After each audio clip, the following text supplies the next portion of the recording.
Cruzando as Conversas. Oferecimento Galeazzi Sul. Há 40 anos a evolução dos metais. E a Associação dos Oficiais da Brigada Militar e do Corpo de Bombeiros. Defendendo quem protege você. Boa noite, eu sou Guilherme Macalossi. Começa aqui na RDC TV mais uma edição do Cruzando as Conversas. O seu programa de debates noturnos, sempre após o Dois Toques, trazendo para vocês a análise dos fatos do dia com perspectivas das mais variadas, com quem faz a diferença no ambiente econômico, político, cultural e social. Você nos acompanha pelos canais 24 e 524 da NET e também pelas redes sociais. É só procurar @RDCTV Digital. Nosso arquivo de programas está no nosso canal no YouTube e também no nosso canal no Facebook. Não deixe de curtir, compartilhar e mandar a sua mensagem. Também estamos no WhatsApp, que está aparecendo na sua tela nesse momento. Amanhã, o Supremo Tribunal Federal se reúne para decidir sobre prisão em segunda instância. Antes de falarmos sobre cultura, que é o tema central do programa de hoje, eu tenho que mencionar isso. Eis um debate que está eivado pelo casuísmo, porque surgiu após a prisão do ex-presidente Lula. As consequências em relação aos efeitos da decisão do Supremo Tribunal Federal ainda não são muito claras, mas a perspectiva é que se abra margem para inúmeras solturas de criminosos. Os números apresentados desse impacto variam de informações constantes no site do CNJ de 4.800 a 160, 170 mil pessoas que estariam nessas condições. O fato é que, se houver a possibilidade da soltura de um ou mais, significa que a legislação já é falha nesse aspecto e a interpretação vai contra a vontade e o interesse público. Ainda que o Supremo Tribunal Federal seja, por si, por sua natureza, um órgão contra-majoritário, ele é no sentido da preservação dos parâmetros constitucionais, não do libera geral. E este tribunal que se tornou garantista e excessivamente ativista parece ter subvertido esta ideia de ser contra-majoritário. Hoje o tribunal é o maior desrespeitador da Constituição. De garantidor da ordem constitucional, transformou-se no seu esbulhador. E este não é o único caso que podemos mencionar nesse sentido. Existe uma fila inteira e, se eu começasse a citá-la, nós passaríamos a madrugada aqui tratando do assunto. Nós voltaremos a falar da repercussão deste episódio ao longo da semana que vem aqui no Cruzando as Conversas, então eu já convido vocês a acompanharem. Na edição de hoje, a cultura. Alta cultura. O que é alta cultura e por que é necessário resgatá-la para dar um rumo ao país? No programa, eu convidei o professor, escritor e arquiteto Percival Pugina.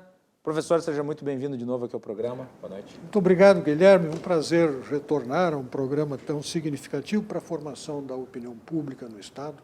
Teus convidados, faço aqui a minha própria exceção, dever de consciência, tem alta qualidade, né, e ajudam o pensamento e a elevação da compreensão dos problemas do Brasil em várias dimensões. Vivemos num país muito complicado, cuja população precisa ser esclarecida, porque para compreender as complexidades das nossas instituições, as complexidades da nossa cultura, da nossa formação, da nossa história, isto precisa tempo e programa como este para fazer esse trabalho. Eu quero te cumprimentar, dizer da alegria de estar aqui com os teus convidados deste programa. Então, Viana, a querida Fernanda Bart, Fernanda Bart. E, enfim, é um prazer estar aqui. Muito bem. Também tenho o prazer de reencontrar na edição de hoje do programa meu querido amigo Henrique Viana, que é sócio da Brasil Paralelo e que eu já tive o prazer de trabalhar. Henrique, bem-vindo, boa noite. Obrigado, Macalossi. Um prazer estar aqui, uma felicidade também reencontrar as pessoas importantes aqui, os convidados, pessoas influentes do Estado, o Estado que é o meu Estado, hoje morando em São Paulo, então toda vez que tem a oportunidade de vir para cá, venho com um carinho grande, né? E com certeza esse reencontro também com o amigo Guilherme, de muito prazer eu faço aqui. Vou estar aqui aprendendo também hoje, né? O Guilherme sabe bem que a gente procura, na Brasil Paralelo, sempre manter uma postura de aluno. Somos empreendedores desse processo de alta cultura e não os intelectuais, né? Muitas vezes recai essa responsabilidade de darmos opiniões mais sofisticadas, mas vou procurar hoje aqui me ater ao meu ofício de divulgador dessas ideias, né? E aprender com os colegas aqui. A Brasil Paralelo, que no início do ano lançou o documentário 1964, Brasil entre Armas e Livros, que causou uma enorme repercussão no país, né? Inclusive, rendeu até processo, né? Alguns. Contra a Globo. Muito bem. Ganho de causa, inclusive, né? Ganhamos. Muito bem. E também a minha colega, cientista política e comentarista da RDC, Fernanda Bart, que apresentou o programa na minha ausência, enquanto eu estava fora. Fernanda, bom revê-la. Bem-vinda. Boa noite. Esse tema, que é um tema apaixonante, aliás, a pauta é tua. né? A pauta é tua. Foi uma pauta que eu não consegui fazer quando ele estava viajando. Eu digo, olha, pelo amor de Deus, vamos manter essa pauta. O Henrique não tem agenda. E estou muito feliz de poder estar fazendo essa pauta aqui, porque acho que é um tema prioritário, né? Venho de uma família de artistas plásticos, me criei dentro de museu e sinto que essas gerações novas do nosso país, elas têm uma carência muito grande de ter contato com a alta cultura, com o entendimento do que é harmonia, beleza, geometria sagrada, música clássica, literatura, tudo isso que vocês sabem, né? E vejo no trabalho de vocês, que estão aqui na mesa, um empenho em trazer isso de volta, de todas as formas possíveis, né, para fazer essa reconexão do ser humano com a arte, né? E que isso vai muito além da dimensão da arte, vai para a dimensão atinge a dimensão da metafísica, da psicologia, da política, né? A gente tem aí um problema em relação a ideologias políticas que não aceitam a alta cultura, né? Querem taxar de elitista. E por aí vai. O programa tem muito material para a gente falar. Antes de a gente entrar no assunto principal, eu tenho que te perguntar, tu estavas lá no CIPEC, que foi organizado pelo PSL. Qual que foi a tua avaliação do evento, rapidamente? Pela Fundação Índigo. Eu fiquei muito feliz de ver... PSL que, sim, mas eu fiquei muito feliz de ver a quantidade de jovens que estavam presentes. Era um evento adolescente, universitário, estudantil. A faixa etária... Mas eu ouvi dizer que tinha muito assessor parlamentar lá. Só os que estavam palestrando. Tinha delegações do Brasil inteiro de jovens, entre 18 e 25, 30 anos de idade, todos buscando conhecimento, querendo saber mais sobre o que era o conservadorismo, sobre o conceito, o que se tem que conservar, quais são os valores, quais são os princípios. Então, aqui, vários dos palestrantes que tiveram à frente lá, inclusive várias vezes o próprio Eduardo Bolsonaro falou, não era um evento de lançamento ou defesa de governo. Era um evento para tratar de princípios, valores e dar a esses jovens, que não sabem ainda o que é o conservadorismo, mais informações, inclusive apresentando quais são as tais políticas conservadoras que esse governo está implantando, né? Quando e nesse sentido... Estava com o ministro em excesso, assim? Não, só tinha 3 ministros palestrando, né? Teve bastante, a programação foi pegada. Eu assisti uma parte, não vi No tudo. Sábado, teve, eu acho que uns 30 palestrantes, sábado. Foi uma coisa assim, eu só não gostei maratona, foi uma coisa massacrante. Eu só não gostei do cosplay que o Eduardo Bolsonaro fez do Donald Trump lá, que ele abraçou a bandeira e tal. Achei aquilo meio desnecessário, meio tosco, né? Mas era para ser engraçado, era para ser engraçado. Então tá, vamos para a pauta principal, que é cultura. A alta cultura é uma coisa difícil de ser compreendida. Mas eu vou partir do seguinte ponto, que eu acho que é importante nós traçarmos. Vocês não consideram que no Brasil se criou a ideia de que a cultura está associada com o segmento social da pessoa? Vamos lá.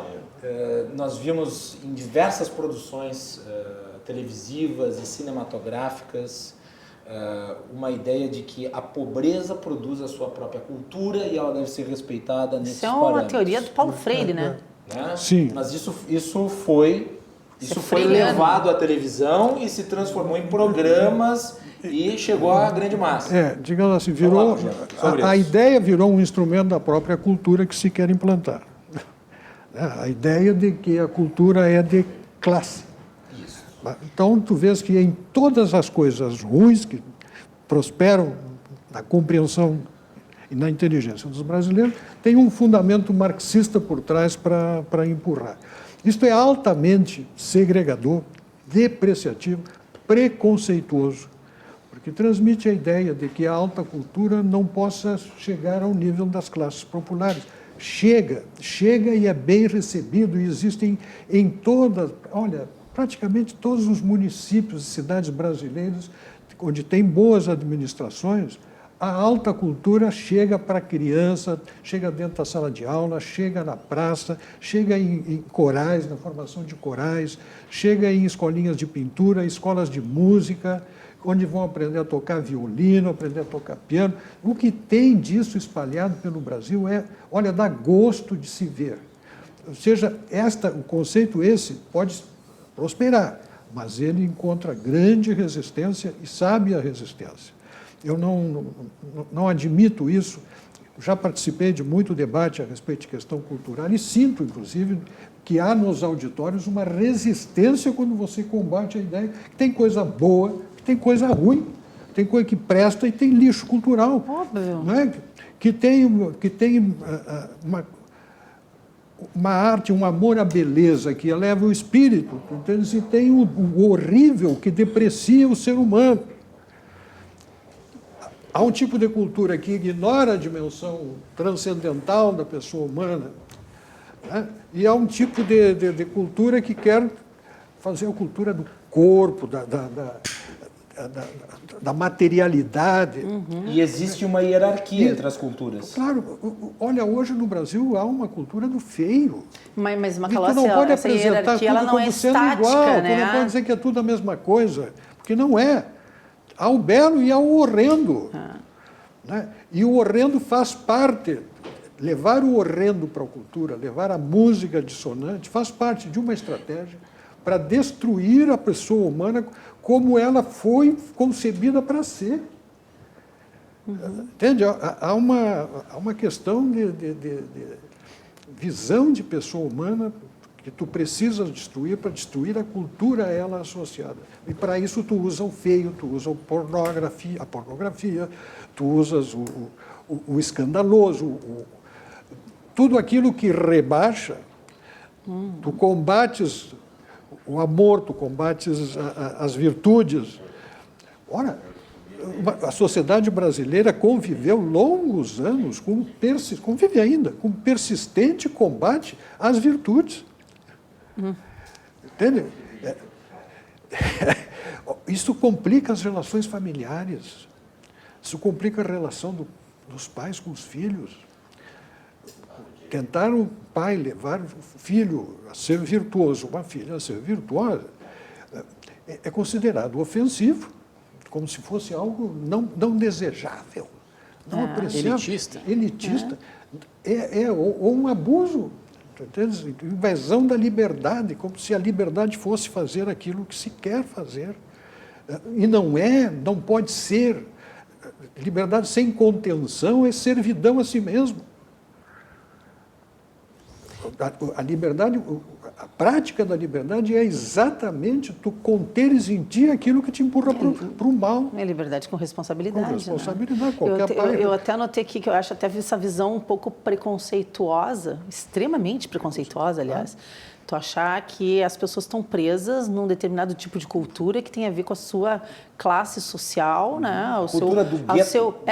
Isso é extremamente preconceituoso, né? E é opressor, isso sim é opressor. A tribo, como eles usam o garoto que nasce lá na periferia ou nasce no bairro pobre, ele não pode gostar de música clássica. Ele vai ser sofrer bullying por causa disso, vai ser desprezado pelo professor. Não, isso não tem cabimento, né? Isso aí é botar a sociedade presa em castas, né, e impedir a sua mobilidade social. Isso é um absurdo, né? E a gente vê Paulo Freire fazendo isso. Eu só queria complementar a tua colocação, Pugina, que para mim destruir a alta cultura, a beleza, a harmonia, é uma forma proposital de embrutecer o homem, Isso. tá? E tornar mais fácil a sua submissão. Porque tu fecha aquele elo que quando o homem está criando, quando a pessoa não precisa nem saber fazer arte, mas quando ela vê uma obra de arte que a toca, ela sente que toca o divino. Claro. Ela extrapola a sua dimensão material, né? E destruir isso é fechar essa porta, é fechar essa conexão. Né? O homem está na materialidade extrema, aprisionado nesse território embrutecido da desarmonia, do feio, né? De tudo isso que a gente tem visto ser propagado. Por isso que é tão importante o trabalho que o Henrique tem feito no Brasil Paralelo, né? Eu percebo, obrigado pelas considerações aqui, aprendendo um pouco sempre com o professor Pugina, e concordo muito com o que você falou agora também, Fernanda.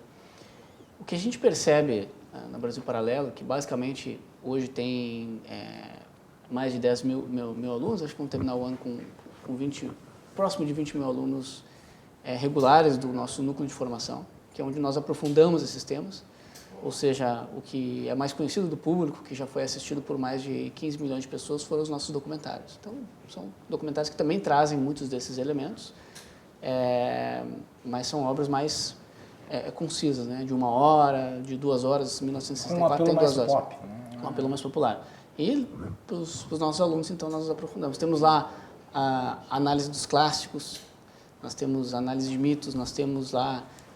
agora vamos ter um curso sobre música clássica, com execução de música, com um pianista. Então, nós vamos poder apreciar a música enquanto aprendemos sobre ela, vai ter lá, isso para os assinantes vão poder apreciar isso, acho que daqui menos de um mês. Mas, enfim, nós tocamos por todas essas áreas lá. O que eu percebo é o seguinte, um dos problemas que também acontece a partir dessa fragmentação de classes, não de classes de poder aquisitivo, mas de classes profissionais. Você afasta as pessoas que têm um determinado ofício da alta cultura. O que eu quero dizer com isso?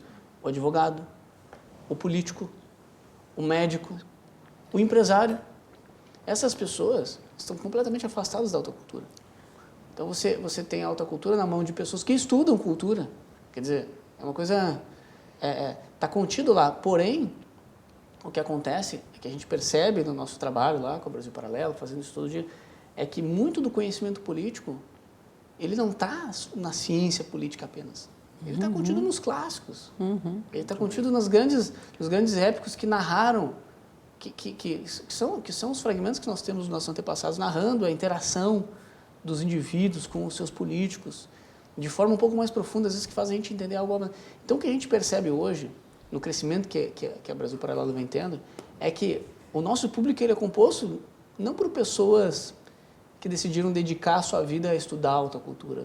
Não é isso. Tem algumas pessoas lá que sim, são mais, vamos dizer assim, dedicadas a isso, mas é uma minoria. A maioria é advogado, funcionário público, empresário, autônomo. Preso à sua vida cotidiana, completamente apartado desse conjunto de conhecimentos que ficou esquecido. E a partir do momento que ele toma contato com isso, é uma desrepressão. Ele percebe pelo que ele vinha sendo bombardeado. Exatamente. Não, o detalhe é o seguinte, esses segmentos que tu menciona, eles teoricamente compõem a elite da sociedade. Quando tem a elite da sociedade completamente desconectada da cultura, você não tem uma elite. Exatamente. Você tem uma falsa elite. Exatamente. Isso é o que o Brasil tem atualmente. É uma elite desconectada da cultura. Como a elite ela é a responsável, né, por difundir essa cultura, as classes que estão abaixo dela, que deveriam ser recebedoras desse processo interativo, social, acabam ficando ainda mais afastadas. Quer dizer, cada um vai empurrando o outro para mais longe. Exato, para mais para baixo, Mais quer para baixo, dizer, né? é o que acontece hoje no Brasil. Exatamente. E esses segmentos, eles passam a construir uma cultura própria que é muito rasa, por conta desse fechamento, né, nos seus meandros técnicos. Então, você percebe muitos advogados que estão ali presos, por exemplo, na Constituição de 88. Para ele, aquilo é o certo, ele não consegue ver além daquilo. Né? Ou muitos políticos que estão presos no paradigma dessa democracia específica que a gente vive, de 2, 3 décadas. Não conseguem enxergar o Brasil, a história republicana, a história imperial, não conseguem enxergar essa contextualização no mundo. Porque basicamente estudou tecnicamente aquilo, não interagiu com outras culturas. E está acontecendo isso no Brasil. Eu acho que, de uma certa forma, o que acontece é o seguinte,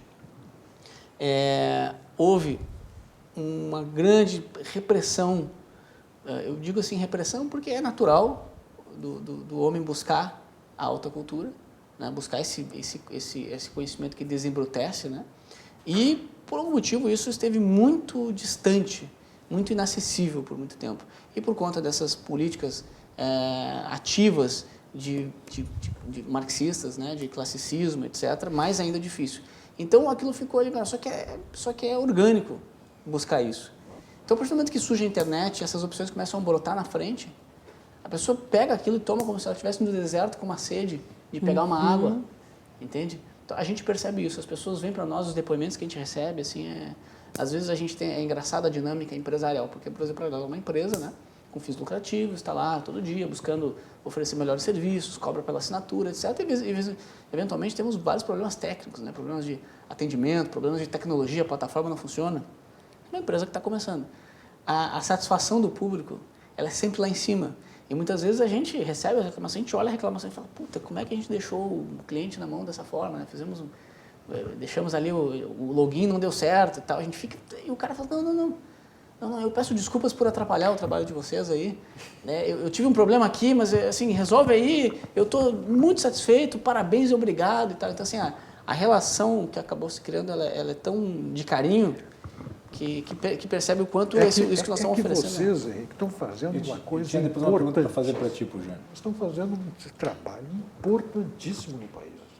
A dimensão, não houve antes experiência igual, ela é inovadora, ela é enriquecedora, ela está produzindo efeito concreto e o Estado está fora. Nada de estar. O Estado não entra, o Estado não se mete, o Estado não bota dinheiro. Tira dinheiro, mas não bota. Só tira. Era esse o ponto que eu ia tocar aqui e que eu acho que é importante. Porque criou-se no Brasil a ideia de que o Estado deve ser o fomentador da cultura. E isso gerou uma indústria de cupinchas, né, de artistas que ficam pendurados no Estado. Pugina, qual que é a diferença da cultura genuína desta cultura fabricada?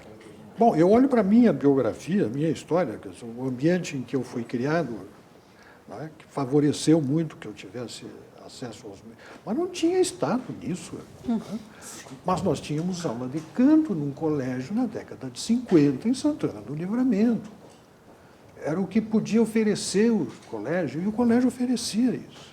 Né? E havia, lá em Santana do Livramento, cidadezinha lá da fronteira, os concertistas que vinham dar concerto em Porto Alegre, eles iam em Porto Alegre, em Pelotas, Rio Grande, Bagé, Santana, faziam aquele percurso lá e os salões ficavam cheios para ouvir. Numa cidade onde o carro de som passava tocando tango, tanto em Rivera quanto em Santana. Então, havia essa cultura e se tinha um padrão de convívio social muito mais elevado. Entende? A sociedade era mais harmônica. Como disse a Fernanda, a sociedade está embrutecida. Vai embrutecendo. O que aconteceu, se agravou drasticamente nos últimos anos, foi quando o Estado entrou para fazer o que tu estás dizendo, passou a fazer este jogo da depressão, financiando aquilo que não precisaria ser financiado, dando dinheiro para quem não precisa, mas que é companheiro, né? E deixando de dar... Com a ideia do Vale Cultura? Pior, a gente tem, assim como teve no BNDES, os campeões nacionais, a lei de incentivo, a Lei Rouanet, tinha os seus campeões nacionais. Campeões, claro que era ali, os baianos, os velhos baianos, todos eles, mas um monte de músicos que não precisavam de um centavo de dinheiro público. Né? Agora, há poucos dias, fui entrevistado por um jornalista, uma cidade do interior, e ele veio para cima de mim muito agressiva. Me senhor, vê como está? Era uma feira de livro. Como está essa questão da cultura? O Estado está agindo contra a cultura? E, claro, a cultura não grita, né? Eu digo, meu Deus. Os que gritam na cultura são aqueles, os que enriqueceram e a fonte secou. Porque realmente não gritam, aqueles pequenos que talvez precisassem de um estímulo onde o Estado poderia chegar e ele não chegava. Estes não. E a ideia original da Lei Rouanet era esta. Fomentar Não era dar dinheiro para quem já estava estabelecido. Os que estão gritando é a Fernanda Montenegro e outros tantos por aí que A vocês ideia era conhecem. fomentar os novos e a cultura regional. E não dar mais dinheiro para espetáculos já virem pagos e aí depois ainda cobrarem 500, 800 reais o ingresso da gente. Quando já está tudo pago. Isso foi um negócio muito rentoso durante cinema e pra tudo muito mais. tempo, né? A gente pode botar aí uns 20, 25 E olha, vou anos dizer, de o áudio- muito dinheiro rolando aí. Já falei com vários integrantes da área cultural, o audiovisual ele realmente gera receita. Ele gera receita. E exatamente por ele gerar receita... Quando é bom, né? Mas é a lei da por oferta e da procura, seja bom. Eu sempre dou exemplo aqui, por exemplo, vamos falar da área cinematográfica, né, que é importantíssima e que é uma das mais rentáveis no campo cultural. Quando o filme Tropa de Elite 2 foi lançado, ele concorreu nos cinemas, em termos de bilheteria, com Avatar. E no Brasil, Tropa de Elite 2 teve mais bilheteria que Avatar. Quer dizer, foi uma coisa de gosto popular e que faturou. Quer dizer, tu não precisa de uma benemerência estatal ou de um espaço reservado nos cinemas para tudo dar certo. Basta tu fazer algo de qualidade que atrai. E hoje, Mas hoje a Macalossi- tecnologia que tu tem, olha o Brasil Paralelo que faz. E o Macalossi, olha o quão bom é esse filme. Todo mundo gostou desse filme. Raramente alguém não gosta desse filme. Ele foi um sucesso, as pessoas assistem até hoje. Eu já assisti mais de uma vez, quantas vezes? Eu gosto do 1. O 2 eu acho O que 2 é gosto mais ou dos menos. dois. Mas é bom filme. Você não achei gostou? que o Padilha pediu desculpas. E pode ser, mas o filme é bom. Enquanto filme, Como né? ele Você fica fez vidrado depois. ali, O filme é os bom em atores si. bons. Então, assim... Como ele fez com o mecanismo depois. Qual que é o problema central para mim é o seguinte, para nem entrar em teoria sobre organização de Estado, se fomenta ou não fomenta, a questão é a seguinte, sistema de incentivos. Lá no Brasil Paralelo, para começar é o seguinte, a gente tem internamente isso é estatutário, a gente não pode receber dinheiro público nunca vai poder receber, isso é uma coisa, regra nossa, nenhum tipo de dinheiro público, nenhum tipo, nunca poderemos ter qualquer tipo de contrato em que a gente recebe algum dinheiro do Estado. Bom, dito isso, o que acontece se um filme não der certo no Brasil Paralelo? Ou a gente lança um documentário, ele não deu muito certo, naqueles meses ali não venderam muitas assinaturas. Falência? A gente quebra? Regra de mercado. Então, o que eu preciso para salvar minha vida? Fazer um bom filme? Exato. Porque tu não vai ser socorrido pelo governo. e não basta- Exato. Assim como o dono da carrocinha de cachorro-quente também não será socorrido. Exato. E fazer um bom filme, nesse caso especificamente, não significa exclusivamente isso, que eu acho que é uma coisa importante da cultura, tá? A cultura é para as pessoas. Obviamente que tem gosto, às vezes um cara gosta mais de uma coisa, mais de outra. Mas se as pessoas não gostam, é porque não está bom o suficiente. Então, não basta só você fazer uma coisa que você julgue bom, você tem que estar sempre em contato com o público, percebendo o que ele quer, percebendo o que ele precisa, às vezes. Às vezes o que ele quer não é necessariamente, você tem que ter às vezes aquela sacada como empreendedor, de não oferecer só o que o público está pedindo, mas algo que tu sabe que ele precisa também não está pedindo. Então você inova, você surpreende. Isso é fundamental. O que acontece em geral no mercado com esse sistema de um governo bancar? O cara monta o projeto, submete ao fundo setorial ou ao enquadramento lá na Lei Rouanet, e ele coloca uma lista de custos no projeto. Dentro daquela lista de custos está o cachê dele, o cachê do produtor, o cachê de todas as pessoas que vão trabalhando. Só deveria estar se tivesse lucro. Não existe ninguém correndo risco, certo? Quando ele capta o dinheiro, a vida dele está resolvida. Então está dizendo que ele não tem nenhum incentivo depois. Não, ele quer que o filme dê certo. Por uma questão de realização pessoal. Mas a vida dele não está dependendo. E a empresa que financiou, ela não precisa contar com o lucro dele porque ela já teve o benefício fiscal. E a grande maioria ainda era estatal, porque a Petrobras botou fortunas em cinema nacional de filmes que só fizeram circuito em concurso internacional, filmes de festival. O diretor tirava sorte grande, ele faz um filme, ele vai passar 2 anos viajando com o filme pelo mundo afora, nós pagando. Olha aqui, assim, isso não é só uma realidade minha, que sou produtora, que não tem verba do Estado. É qualquer empreendedor, qualquer empresário. Todo mundo quer que a empresa dê certo. Mas quando é que a gente se mexe mesmo e vira madrugada? Quando a coisa aperta. Certo? Quando a coisa aperta, não tem o que fazer. Então, assim, o cara pode querer que o filme dele dê certo, mas como a vida já está resolvida, a energia produtiva ali é muito menor. E o que acontece é que a gente tem uma qualidade média muito baixa no cinema brasileiro. As pessoas não assistem os filmes do Brasil. A gente criou, inclusive, uma cultura, criou um hábito nosso, um hábito cultural. Nós temos um hábito cultural, veja se você não se identifica com isso. Nós temos um hábito cultural de olhar aquela lista de filmes brasileiros e não tem vontade de assistir nenhum. Aí volta e meia surge uma comédia, beleza. De comédia brasileira é bom. Né? O Tropa de Elite é uma exceção. Cidade de Deus também é uma exceção. São filmes que foram feitos para o público, com uma sensibilidade. Voltando para o centro da discussão em relação à alta cultura, que eu acho que é importante nós retomarmos, acabamos falando de cinema, eu acompanho... Que pode até fazer parte, faz. Claro, faz parte. Não, sem dúvida, faz parte. Mas é que nós nos detivemos especificamente no cinema, eu queria falar no aspecto mais geral. Um dos autores que mais tem tratado do problema cultural é o Theodore Dalrymple. Né? Eu sempre recomendo a leitura dos livros dele, tem uma série de livros dele publicada no Brasil. Eu acho que se vocês que estão nos assistindo de casa começarem pela Vida na Sarjeta e Nossa Cultura, o que restou dela, já vai ser um bom começo.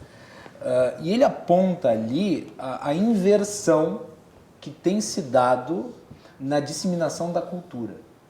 Antigamente, o que acontecia? A alta cultura vinha da classe superior para a classe inferior e elevava a classe inferior, que buscava sempre se equalizar à classe superior. E agora nós temos o processo inverso, quer dizer, a baixa cultura contamina a classe superior. Eu não estou falando superior porque é melhor, eu estou falando financeiramente, em nível de entendimento, de acesso à educação. Não é melhores e piores, ok? Mas ocorre o processo inverso. A cultura do subúrbio contamina a elite. Então vamos utilizar o termo correto. Contamina a elite e faz a elite se deixar nivelar pelo que se passa em termos culturais no subúrbio. Isso degrada a sociedade como um todo. Como é que vocês veem isso no Brasil? Posso? Vai lá, pode ir. Eu acho que tu tocou num ponto muito importante, mas isso faz parte de um trabalho extensivo e longo que foi feito pela esquerda, não tem como dizer que não seja, de transformar a elite... Não, começa assim, transformar a elite em algo pejorativo, em algo que tu tem vergonha de pertencer, em algo degradante. Tu estar na elite é algo que tu tem que te envergonhar. É uma série de coisas que a gente vê dentro da escola serem abordadas, e não é privilégio do Brasil isso, a gente sabe que isso acontece em vários lugares do mundo, né? Onde na escola se aprende todas aquelas coisas que a gente reclama no Brasil, que é o vitimismo, é o coitadismo, é a filosofia do oprimido, né? E que torna participar de uma elite algo feio. Então, quem está na elite não quer estar na elite. Quem está na elite quer descer os degraus para ser uma pessoa legal, para ser um social justice, social warrior, né? Fazer o seu guerreiro social, que é a coisa mais legal que tem nesse mundo que a gente vê aí. É tu ser um cara engajado, um cara que estende a mão para o mais pobre. E isso faz com que todo mundo desça junto. Isso é fato, isso acontece. Isso é uma patologia que o Dalrymple explica. Explica muito bem. Isso é uma doença, e a isso não é questão normal. de tu destruir os clássicos, a questão de tu destruir os clássicos, tu não toca, tu não estuda clássicos, basicamente. Tu vai estudar clássicos se tu vai para dentro de uma universidade, se tu vai fazer uma faculdade de letras, olhe lá, porque as nossas faculdades de letras no Brasil consideram até escrever errado certo, hoje em dia, né?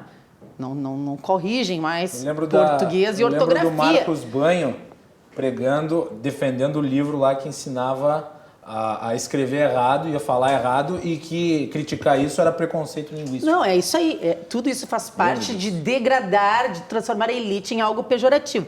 A questão de tu não ter mais o contato com os clássicos, ela também vai ao encontro de que a esquerda mundial sabe que se fala pela emoção, tu toca. É a conquista de coração e mentes que a gente sempre fala. Tá? Quando tu tem emoção na arte que tu transmite, a pessoa não precisa nem entender exatamente o que é aquilo que ela está recebendo como cultura. Mas aquilo toca profundamente e ela transforma. A cultura é transformadora. No momento em que se faz isso, tu tira aquela pessoa de um estado de embrutecimento e tu eleva ela. E isso é tudo que eles não querem. Por exemplo, quantos brasileiros já foram numa ópera? Quantos brasileiros já foram num teatro? Quantos brasileiros já viram um espetáculo de balé? E eu vou te responder, Minha mãe é mas isso é professora coisa de balé há de 40 elite, anos. Macalossi. Que coisa mais elitista esse teu A papo. minha mãe é professora de balé há mais de Ai, 40 meu Deus anos. do céu. E não é coisa fácil. de Mauricinho, Não é meu fácil. Deus, que coisa de Mauricinho. Eu vejo muito presente Vai lá, um Henrique. mito. Depois de do que- Henrique, vamos para o intervalo. Eu vejo muito presente um mito dessa coisa da cultura que brota, da cultura original, da cultura natural. E a gente esquece que, na verdade, a cultura é algo construído, é algo antinatural. É algo, a cultura ela é um processo de forja do ser humano na sociedade, a partir do estudo da ética, da filosofia, e no caso das artes, do estudo da técnica das artes.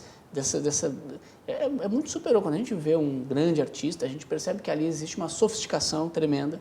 Então, isso tudo é um processo que é muita lapidação. Então, a cultura não brota, assim, né, no sentido de que naturalmente está acontecendo. Naturalmente acontece uma coisa que não é tão bonita. Né? Então, primeiro esse mito. Aí você vai perceber o seguinte, mas existe um certo horror hoje à arte muito desenvolvida, a culturas que são muito desenvolvidas. Sim, porque isso é fruto do marxismo cultural, ou seja, Exatamente. a luta de classes, né, ela depende sempre de um opressor.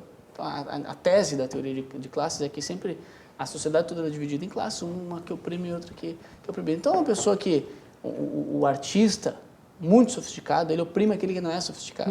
É óbvio, porque é difícil você ser um artista muito sofisticado. Uma cultura muito bem organizada, uma cultura que coloca o ser humano em perfeita harmonia na sociedade, uma cultura política de alto nível, uma cultura social de alto nível, é difícil de chegar lá. E essa dificuldade de chegar lá é aí que mora a sedução do marxismo. Porque você está ali diante daquela dificuldade. Tu te frustra se tu não alcança. É difícil chegar, né? não vai ser na primeira. Não, tu apontas um culpado. E aí... E aí veio o professor, né, universitário, e fala assim, tá difícil para te chegar lá, né? Mas veja bem, não tem que chegar lá, porque aquele negócio lá está errado. Mas o maior exemplo histórico que a gente tem disso foi a Revolução Cultural Chinesa, que quando eles chegaram ao poder, a primeira coisa que eles fizeram foi destruir toda a alta cultura que eles tinham. Eram os professores de música clássica que eram apedrejados na rua, eram os cantores de ópera que apanhavam, as pessoas eram presas, eram mortas, porque tinham acesso à cultura. E os próprios filhos dentro de casa entregavam aos pais que liam clássicos, que se importavam com arte. Só podia o livrinho vermelho, né? Claro. Muito bem. Nós vamos fazer um intervalo, depois eu quero ver a opinião do Pugina a respeito disso, esse bate-papo cultural aqui de altíssimo nível. E nós voltamos logo depois do intervalo. Continuem conosco aqui na RDC TV.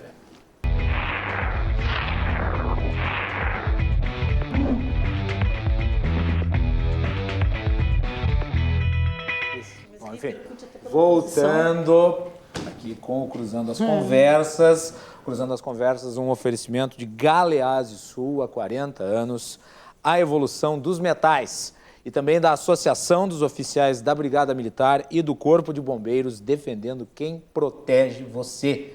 Aliás, eu recomendo que vocês assistam no nosso canal no YouTube e também no nosso Facebook. O debate de ontem pegou fogo, né, Beto? Ontem aqui saiu faísca da mesa.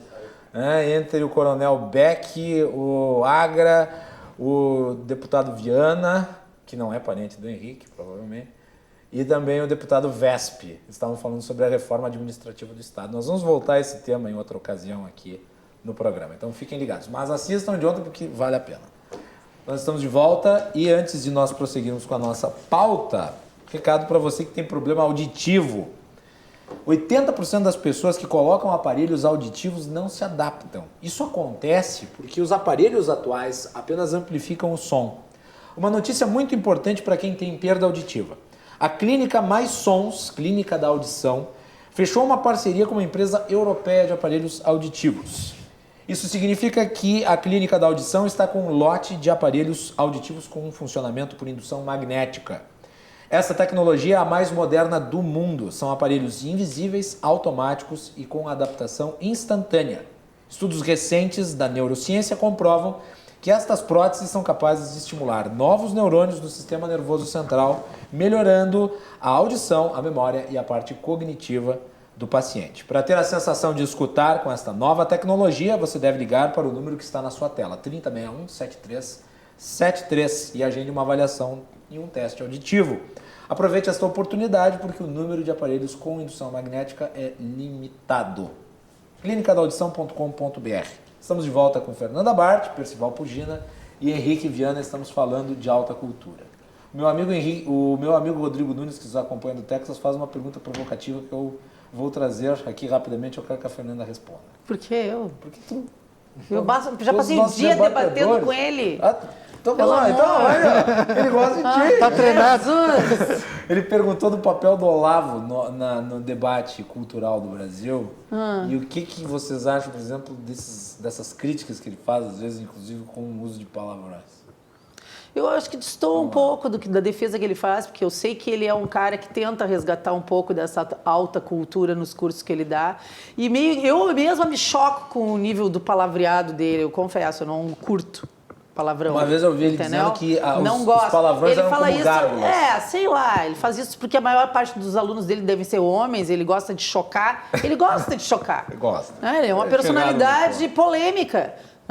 Mas eu li o comentário do Rodrigo Nunes ali, eu não acho que o Olavo de Carvalho seja o estandarte da alta cultura no Brasil, e acho que se o Brasil dependesse do Olavo de Carvalho para a gente ter esse resgate da alta cultura, a gente ia estar muito mal, porque a gente precisa de muitas pessoas fazendo esse trabalho.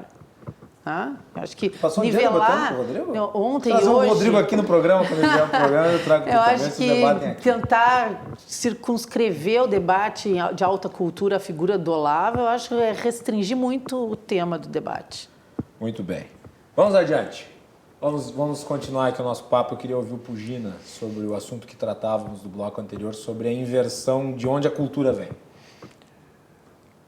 Ela vem, na minha avaliação, daquele que talvez seja o maior compromisso comum de todo ser humano, que é fazer o melhor de si mesmo.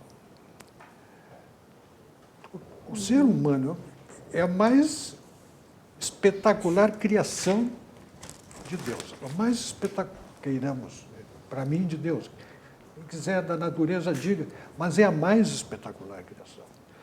É uma riqueza de potencialidade que existe em cada criança que nasce, em cada bebê, que desperdiçar isso, jogando para baixo, desestimulando, afastando do belo, afastando do bom, afastando do justo, afastando da verdade. Tantas vezes se afastam as pessoas da verdade, se esconde a verdade nas prateleiras das bibliotecas, se escondem os bons autores. Isso é de uma perversidade terrível. E, naturalmente, a pessoa tende ao belo. É um impulso de si mesmo perante a obra da criação. Porque é impossível, né, você olhar para uma catedral e não ficar extasiado. Eu lembro daquele daquela conversa fiada. É a dimensão do divino, né? Exatamente. Isso é um ponto interessante, porque eu lembro de muitas vezes as pessoas questionarem, ora, mas se a igreja está preocupada com a caridade, por que ela não doa todos aqueles ornamentos belos que existem dentro dela? Ela perderia o seu significado. Aquilo é homenagem, aquilo é a tentativa de materialização do bem inspirado mas para por Deus, quantas gerações se extasiaram ante aquelas obras que a humanidade, que os artistas, que os artesãos fizeram para Deus. Num gesto de agradecimento a toda a beleza que Deus disponibilizou na natureza para ele. Conta-se uma fábula, vou abrir aqui um breve parênteses, mas eu acho que ela é de uma riqueza extraordinária, né? Que um viajante entrou numa catedral gótica que estava em construção e, vendo o trabalho dos artesãos ali, se dirigiu ao mestre, o maestro, não? Que estava trabalhando numa escultura com um capricho extraordinário. E ele achou que, pela dimensão, que aquilo fosse para o altar central, para uma posição de destaque, e perguntou, disse, mas esse aí é a peça principal entre as esculturas da catedral? Não, esse é um dos 12 apóstolos que vão lá acima do telhado da catedral. O cara saiu para a rua, olhou, aquilo estava mais de 100 metros de altura, ele voltou. Ah, mestre, quem é que vai ver? O senhor está tendo um trabalho para fazer uma coisa tão perfeita que vai ser visto pelos pombos lá em cima, porque ninguém vai enxergar o detalhe que o senhor está trabalhando. Mas Deus vai ver. Não estou fazendo para os pomos, não estou fazendo para eles olharem. Eu quero que Deus veja que eu estou fazendo aqui o melhor que eu posso. São estes impulsos, né, do ser humano, com a sua consciência bem formada, com a sua adesão ao belo. Que você faz quando ninguém está olhando. Quando ninguém está olhando. Né? E nós visamos muito o show, o espetáculo, o corpo, a cultura, do belo exterior, e não cuidam do belo interior. Isso é muito triste. E é mais triste ainda quando você põe o Estado a serviço disso, quando você põe uma escola, um professor em sala de aula a serviço disso, quando você engana o seu estudante sobre a história do Brasil, não conta a verdadeira história do Brasil, não destaca os valores contidos na nossa história, a riqueza da história brasileira, que é um projeto político extraordinário de Portugal. O Brasil não começou aqui num bate-volta das caravelas de Cabral. O Brasil tem uma história que começou muito antes e que é a história nossa. E a realização do Brasil é o ápice dessa história. Né?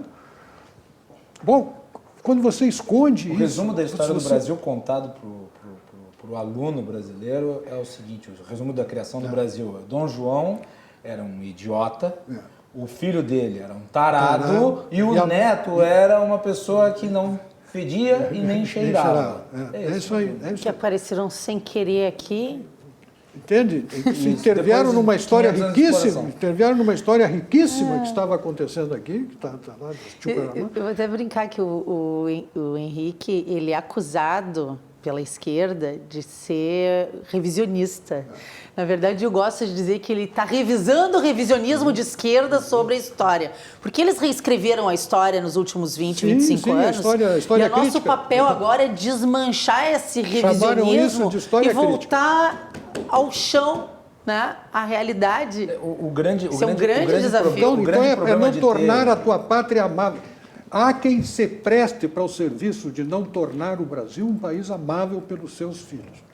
Tanto é que nós temos um problema com a ideia de patriotismo. Né? E com a ideia do descobrimento. Não no sentido do Samuel Johnson, que diz que o patriotismo é o último refúgio dos canalhas. Não é esse. Né?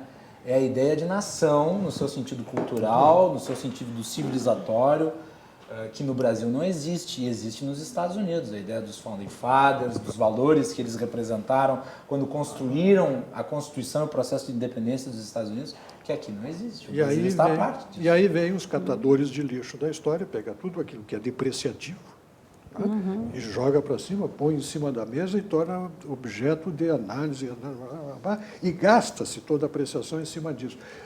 A história americana tem páginas terríveis. Sim, mas eles também estão sendo alvo de um revisionismo histórico, ideológico. Mas vê se isso retira o amor que o americano tem pela paz. Henrique, eu gostaria que tu falasse um pouco sobre isso, porque o Brasil Paralelo é produtor de uma série sobre a história do Brasil. Agora está fazendo um filme. Sim. Como é que vocês veem a história do Brasil e a importância dela para a população? A verdadeira, né? E para o resgate cultural do Brasil? Bom, o processo foi mais ou menos assim. Nós lançamos a nossa primeira série, em 2016. Foi a série de maior sucesso. A série de história, com certeza, a série de maior sucesso. O que é considerando um contrassenso até, né? Não, assim, eu acho que as pessoas buscam informação. Eu vou rapidamente contar, é rápido, mas eu preciso só fazer a timeline porque é muito interessante. A gente lançou em 2016 uma série chamada Congresso Brasil Paralelo. Essa série analisava os problemas do Brasil. E foi um grande sucesso, foi nossa introdução, foi nosso start. Eu apareço nela, por isso. O Macalossi aparece nela. Fala sobre a imprensa, a participação da imprensa nas manifestações e tal. Bom, foi um grande sucesso ali essa série e a gente estava ali naquele momento pensando o que nós íamos fazer a partir dali, como é que nós íamos dar o nosso segundo passo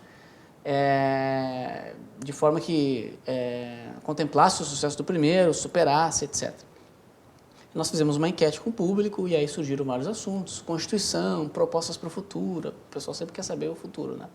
E tinha ali um pessoal que tinha se interessado pela história do Brasil, porque nessa série a gente dava algumas pinceladas e já em coisas que eram diferentes. E algumas pessoas votaram e falaram, eu quero mais história. Achei interessante essa visão aqui, um pouco diferente. Não era o mais votado, era acho que o terceiro ou quarto. E a gente estava ali observando vários desses temas e a gente teve em São Paulo, em determinada situação, um evento, se eu não me engano, pro lançamento de um outro filme que nós estávamos lançando, que era sobre o impeachment, que era uma continuação da primeira série. E tivemos a oportunidade de sentar e conversar com o Luiz Felipe de Orleans Bragança, que é descendente da família imperial do Brasil. Que hoje é deputado federal. Que hoje é deputado federal, é um príncipe. Né, tem o seu título pela família e tal, apesar de que na época, agora já está começando a ficar um pouco mais comum, na época era uma coisa muito estranha. Como assim, o Brasil tem um príncipe? Né? E aí nós estamos lá conversando com ele, ele é uma pessoa muito... ele tem um feeling extremamente sensível. Assim, Mas quem foi rei não perde a majestade. Quem for rei não perde a majestade. Sangue não é água. E aí ele falou assim, olha, analisou, a gente falou, olha, tem esses temas aqui para tratar, o que você acha que seria melhor tratar agora? Falou assim, olha, eu tenho uma história que eu preciso contar para vocês, então. Ele ali seguiu por volta de talvez umas 2 ou 3 horas de conversa, falando do ponto de vista dele, uma narrativa dele, com fatos, obviamente. Estava ali numa conversa honesta conosco. Mas ele trouxe uma narrativa, ele trouxe um tom diferente para aquela conversa. Ele focou em coisas que a gente nunca tinha visto esse foco. Né? E a gente saiu de lá bastante emocionado. No outro dia, de manhã, andando na rua e tal, eu liguei para um dos meus sócios, o Felipe, e a gente conversou um pouquinho. Puta, foi bom ontem, foi legal a conversa, que bacana. E eu falei, cara, tô com um sentimento diferente. Eu tô olhando para as pessoas caminhando na rua, eu tô com um sentimento diferente. Eu acho que pela primeira vez eu tô começando a sentir patriotismo de verdade. E aí a gente decidiu fazer isso por idealismo. Falou, olha, não é que o pessoal mais quer, mas nós vamos fazer. Nós vamos investigar esse negócio. E a gente passou a investigar ali, a gente sabia muito pouco. A gente só tinha tido um flash, assim. A gente passou a investigar. A gente selecionou os maiores escritores, os maiores conhecedores da história do Brasil. Pessoas totalmente esquecidas pelo mainstream, pela mídia. Escritores de 60, 70 livros, membros da Academia Brasileira de Letras. Fomos a Portugal. Biógrafos da Leopoldina, do Dom João. Biógrafos. Integrantes da família imperial. Integrantes da família imperial, portuguesa, inclusive. E o que a gente descobriu nessa investigação nossa, que deu origem a 7 episódios, 7 documentários de 1 hora, basicamente, foi um negócio que nos deixou de uma emoção, criou em nós um vínculo com a nossa história, com o Brasil, uma paixão pelo Brasil. Mesmo entendendo as suas contradições, mesmo entendendo os defeitos da história, Claro. as manchas na história, a mancha da escravidão, várias manchas, quer dizer, tá lá as contradições. A história tá lá para contar. Mas tu nota, por exemplo, que até mesmo, o Brasil foi o último país a abolir a escravidão no Ocidente. Mas talvez tenha sido aquele que conseguiu operar isso da melhor forma. E foi, da forma menos foi traumática, pelas mãos porque- da princesa Isabel. Nós temos o elemento política e organizada. Demorou, mas foi o processo adequado. e nós temos o elemento da miscigenação também. O elemento da Que o miscigenação. Gilberto Freire muito bem apresenta na história brasileira. Ele atenuou, o Brasil tem um Autor processo... que foi ignorado pela esquerda, né? Pela antropologia brasileira. Nós temos Maravilhoso. vários elementos aí da história que é trazido no documentário. Para quem assistir, né, eu recomendo que assista, né? É só procurar no YouTube, tá gratuito. A Brasil, a Última Cruzada, episódio 1, 2, 3. Você vai começar lá na formação de Portugal, as cruzadas, formação de Portugal, o descobrimento do Brasil, período colonial, período imperial, etc. Tem vários elementos aí. O elemento da miscigenação, por exemplo, ele foi um forte atenuador das fronteiras raciais. Isso aconteceu muito forte no Brasil, diferente de outros países. Inclusive, E da a princesa questão Isabel tinha religiosa vários também. amigos Da questão negros. religiosa Né? também. O Brasil não tem problemas religiosos como outros países. O Brasil não tem. Também. Aqui, judeu compra em loja de descendente árabe. Claro. O sujeito é Não é cristão, coisa mas de vez em que acontece. quando vai tomar um passe. Mas é verdade. A gente tem um verdade. sincretismo Uma muito coisa- grande aqui. uma coisa Deixa eu louca. fazer uma colocação. Vamos Não sei, lá. se eu Henrique. respondi. Não, claro, com certeza, Eu contei um pouco com da história para as certeza, pessoas com entenderem de onde veio. Porque não foi um intento. Desculpa te interromper, Fernando. É só para deixar claro assim: em nenhum momento a gente teve aquele intento inicial de vamos contar o outro lado, vamos fazer o inverso aqui da narrativa. Meramente prosélito. Não Não foi uma resposta. Não foi, a gente foi investigar, cara. A gente ficou curioso. Coisa importante, coisa Por quê? boa. Porque, veja bem, qual que era o processo? Nós estamos falando do problema, nós estávamos investigando, nós estávamos diagnosticando o câncer no Brasil. Você diagnostica o câncer e você diz, olha, você tem uma doença grave, você está prestes a morrer. Né? E aí então nós olhamos assim, bom, então nós temos que fazer alguma coisa. Só que tem um problema.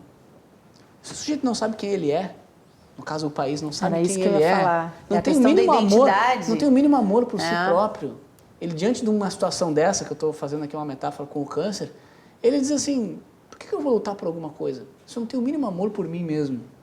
Então a gente não que a gente tivesse essa consciência, a gente descobriu no meio do caminho que, olha, mais importante do que dizer a solução, nós temos que fazer um trabalho É agora essa sobre a história. questão de que vocês ajudam a desconstruir o princípio do vira-lata, né? Porque quem assiste o documentário, tu sai dele, já no primeiro episódio, com uma sensação de que tu está vendo uma coisa grandiosa. Ele é grandioso e ele te passa uma emoção pela forma como ele é contado, pela narrativa, pela trilha sonora, pela arquitetura que ele mostra, por toda a viagem que ele faz a Portugal, que tu sai, depois de toda a série, com um sentimento de que tu nasceu de uma pátria grande, de que há uma história, que há um legado, de que a coisa foi construída. E assim, tu fica com uma certa revolta, porque isso nos foi tirado. Nós perdemos isso em algum momento na educação do nosso país, que isso foi tirado das pessoas, esse direito de saber quem somos, da sua identidade. Eu queria chamar a atenção aqui para outra coisa aqui, em cima do que o Pugina falou na abertura do bloco, a ideologia embutida na destruição do belo e na cultura do feio. Há uma ideologia embutida. É preciso destruir com o belo e cultuar o feio. Faz parte da destruição da elite, faz parte daquela mania totalitária de esquerda de nivelar todo mundo com os mesmos talentos na mediocridade extremada. Nada pode se sobressair daí, né? E eu queria aqui deixar 2 dicas para quem está nos vendo em casa. Uma é a obra do Roger Scruton, que ele faz um trabalho maravilhoso sobre a questão da cultura do feio, tá? Já dou o nome do livro para vocês. E outro é um vídeo que está no YouTube, que é maravilhoso, que se chama A Destruição da Beleza. É dos tradutores de direita, tá? Quem quer ter o primeiro contato com esse tipo de conhecimento, dá uma olhada lá, uma linguagem bem acessível e fala toda essa questão ideológica embutida na destruição proposital da alta cultura e da beleza, né? A maior parte das pessoas... Já digo para vocês. Tem o livro Beleza, né? E tem o documentário. Mas o título eu conheço em inglês, então do eu vou livro deixar do tu Roger pesquisar. Scruton. Vou deixar tu pesquisar, nós vamos para o intervalo. Na volta a Fernanda traz o nome do livro. Mas eu queria só mencionar um episódio que me envolveu e trata de cultura, porque foi num museu. Eu estava no Iberê Camargo, isso já faz algum tempo, e eu estava visitando o museu e de repente tinha lá uma obra de arte. Uma obra de arte. A obra de arte consistia no seguinte: um monte de cadeira de plástico, dessas que vocês encontram assim na praia, nos barecos de praia, cadeiras e copos de cerveja. E era isso, a obra de arte. Até daqui a pouco. Depois É The Beauty, é The Beauty.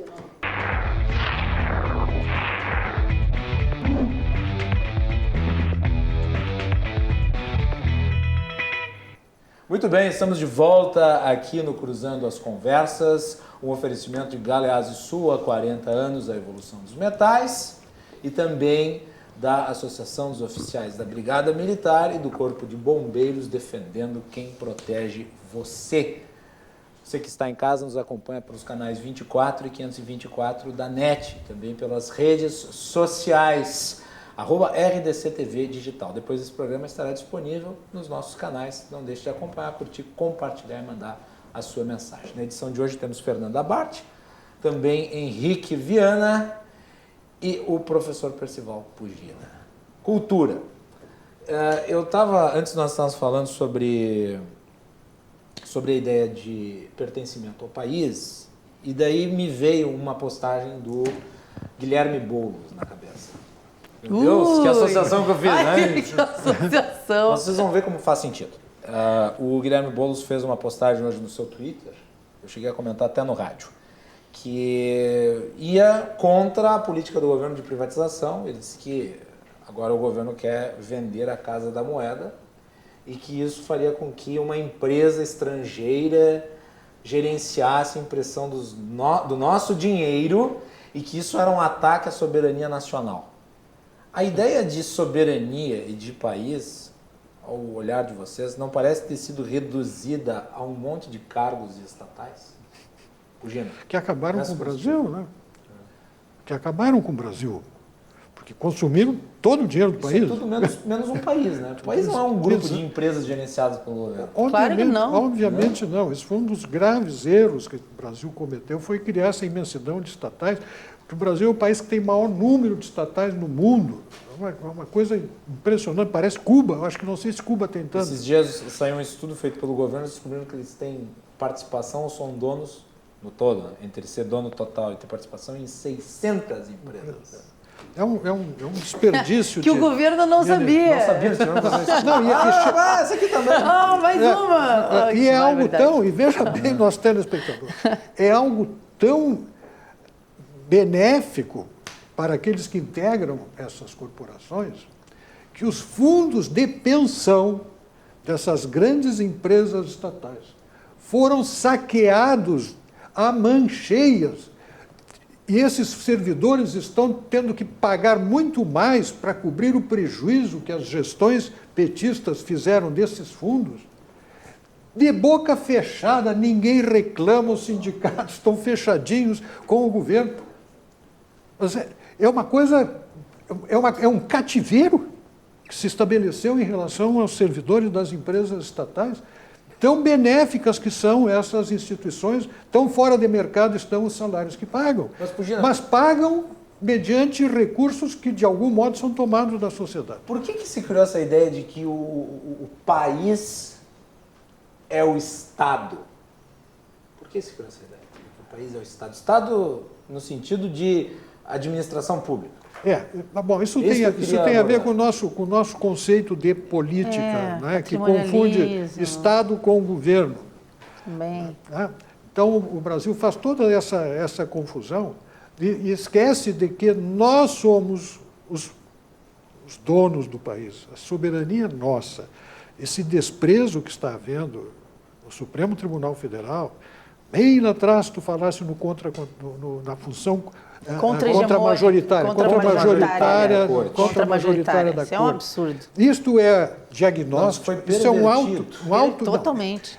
Claro que tem também uma função contra-majoritária, mas no caso do Supremo Tribunal Federal... Eles viraram ativistas. Eles perceberam que eles falam sozinhos e exercem a função de reitores da opinião pública que discorda deles.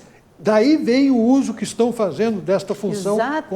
Não tem ninguém com eles. E ninguém pode fazer nada, eles são inimputáveis, inalcançáveis, Nenhum brasileiro inatingíveis. do bem vai concordar com o que provavelmente vai acontecer amanhã. Eu tenho falado todos os dias nos comentários sobre eles, eu estou até chata e repetitiva, eu sei, mas é que eles não param de trazer novos temas, eu não consigo não falar do Supremo todo dia. São os donos do problema. É um troço impressionante. É um problema que o Supremo Tribunal Federal tenha se tornado um assunto tão frequente. Eu não vejo isso em nenhum outro lugar do mundo, isso. Não poderia ser. Eu tenho uma pergunta para o Pugina que botaram aqui no grupo. Rogério Pons da Silva, pergunte ao Pugina, e aí estendo a pergunta ao nosso querido Henrique. Quem são os nossos pais da pátria? Número 1, José Bonifácio. A figura humana a respeito de quem eu duvido que alunos do curso fundamental, primeira ou nona série, escrevam 5 linhas sobre José Bonifácio. Olha que teria... Olha, 5 livros. 5 livros. Não escrevem 5 linhas. Nabuco, Caxias só é mencionado e conhecido porque os militares o cultuam. Exato. E aqui no Rio Grande do Sul, e é bem circunscrito. E é bem circunscrito. Então, quando tu percebes isso, que os nossos grandes homens, o Mauá, que figura exemplar para o Brasil, a visão que ele tinha da função empreendedora para fazer um Brasil com atividade privada intensa. Está falando de liberais conservadores das atualistas. Liberais conservadores. Mas esses ficaram fora da política brasileira durante 30 anos, ficaram fora. Então, deixa só, eu quero fazer aqui um elogio para o Henrique. Rui Barbosa? Não, o número de vultos são enormes. É que o Brasil de uns tempos para cá, ele só conhece uma história editorialmente contada por um lado a partir de 1964. Eu duvido que haja livros...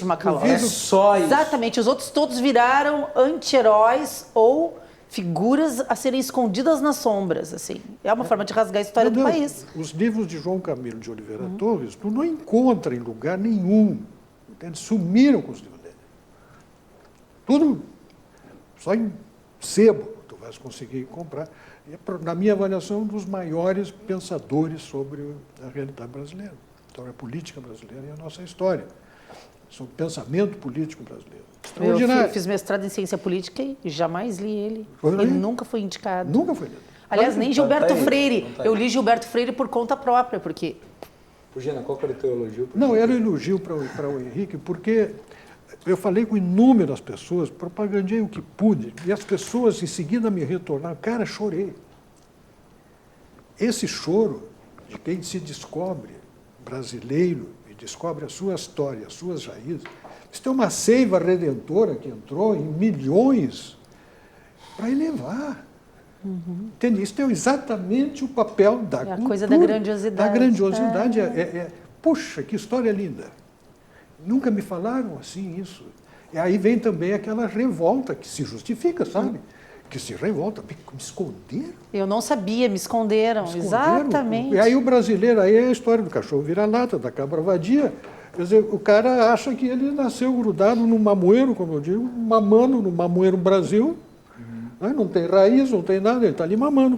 Quando ficou velho, bum, cai, acabou. E daí a repercussão do documentário feito pelo Brasil Paralelo, porque foi um documentário na contramão da linha editorial contada por esses agentes. E como eu disse, né, vamos comparar os outros momentos históricos do Brasil com 1964. O volume de produção bibliográfica sobre esse período, de 1964 para cá, é muito maior do que qualquer outro.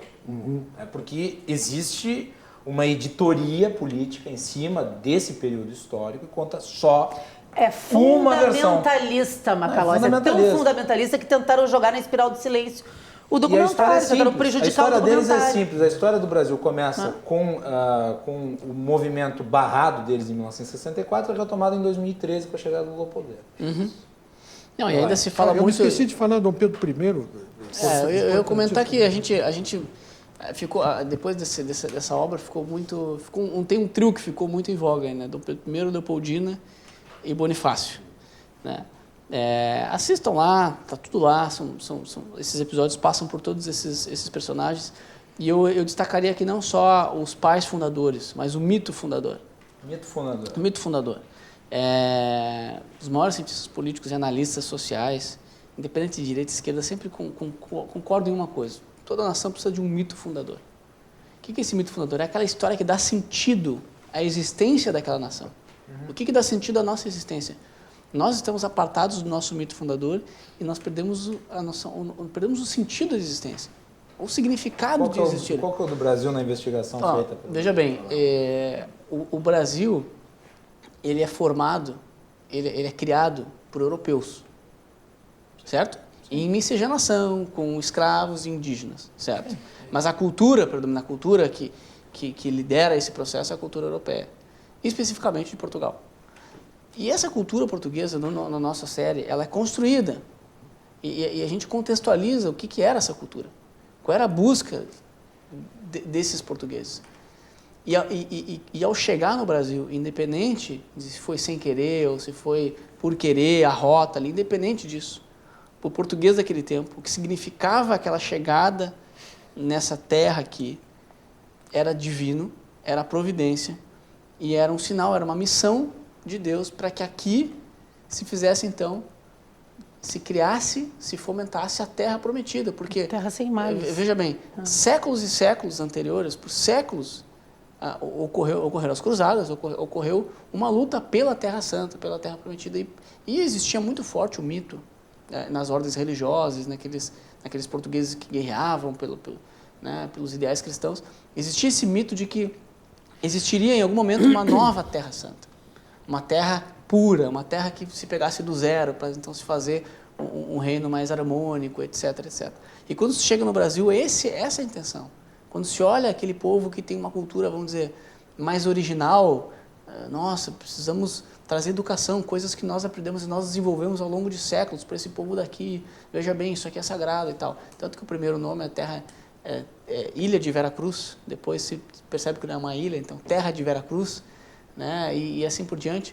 E Brasil também há uma série de menções. No documentário a gente abre um pouco essa questão também com relação ao pau-brasil. Existem várias evidências de que também existiam outras influências para esse nome. Brasil, terra sem males. Inclusive faz parte da mitologia lá dos povos Celtas. Lá de cima. Certo, exatamente. Tem São Brandão, etc. Estamos chegando no fim. Complemente. Já? Complemente. Só complemente. Perfeito. Esse é o tipo de papo que a gente segue a noite inteira falando. Não, é isso. O mito fundador está em torno disso, não é algo que se explique facilmente assim.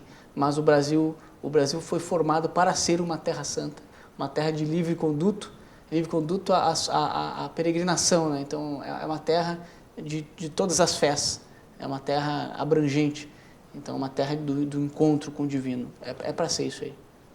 Muito bem, espero Muito que legal. a gente consiga se aproximar desse espírito que se perdeu ao longo do tempo, né? Eu acho que é o resumo desse programa. Meus caros, nós temos só 1 minuto, então vou dar 10 segundos para cada um se despedir. Começo pela Fernanda. Adorei Obrigado, o programa, Fernanda. foi muito bom ter podido trazer essas Obrigado pela pessoas e pauta. debater aqui, ó. Obrigado pela pauta. Obrigada, eu que agradeço. Os comentários da Fernanda vocês conferem durante a nossa programação. Jana, obrigado. Reencontrar um Obrigado, amigo obrigado. Foi um prazer. Foi um prazer estar aqui, prazer reencontrar os amigos, prazer estar aqui aprendendo com o professor, aprendendo com a Fernanda. É uma honra para mim estar aqui no meu estado natal. É isso aí. E por fim, o nosso inspirador, professor Pugino. É um prazer estar sempre aprendendo, viu? Porque se a coisa que eu faço todo dia é ler, estudar e aprender alguma coisa, me faz muita falta isso, principalmente vivendo num país complicado como é o nosso. E eu quero dizer que tenho um enorme orgulho de ser brasileiro. Eu amo esse país e faço tudo que faço, trabalho o dia inteiro, porque quero ver se consigo, no fim da vida, entregar para os meus filhos e meus netos um país um pouco melhor do que o que a minha geração fez, que foi muito ruim. Bem, tu ia falar alguma coisa? Eu ia só dizer aqui que, junto com a iniciativa do Brasil Paralelo, agora a gente tem uma nova iniciativa que se chama Lumine TV, que é uma gurizada aqui de Porto Alegre que está fazendo, que é um canal TV de assinatura, tipo streaming, só de programas de alta cultura e conservadores e liberais, que vem com livrinhos que explicam o contexto. É uma iniciativa muito legal, pesquisem. Muito bem. Para encerrar, Pugina, essa semana teve o dia do professor, então parabéns. Porque é nosso professor aqui, né? Professor sem cátedra, sem nada. Não, mas o professor não é só aquele que tem a cátedra. É aquele que tem a cátedra, mas também é aquele que não tem. Muito Verdade. bem. É aquele que ensina. Senhores, muito obrigado. Foi um excelente programa. Nós voltamos amanhã a partir das 22 horas aqui com Cruzando as Conversas, trazendo para vocês sempre os debates que pautam a nossa sociedade. Amanhã nós vamos falar sobre a alteração da legislação ambiental no Rio Grande do Sul. Vamos ter a participação do deputado Thiago Duarte. Boa noite e até mais.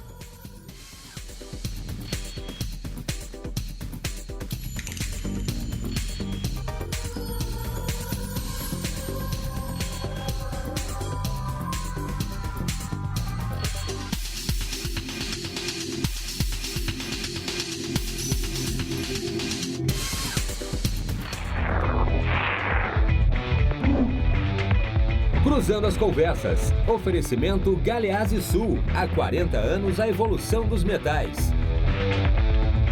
E a Associação dos Oficiais da Brigada Militar e do Corpo de Bombeiros. Defendendo quem protege você.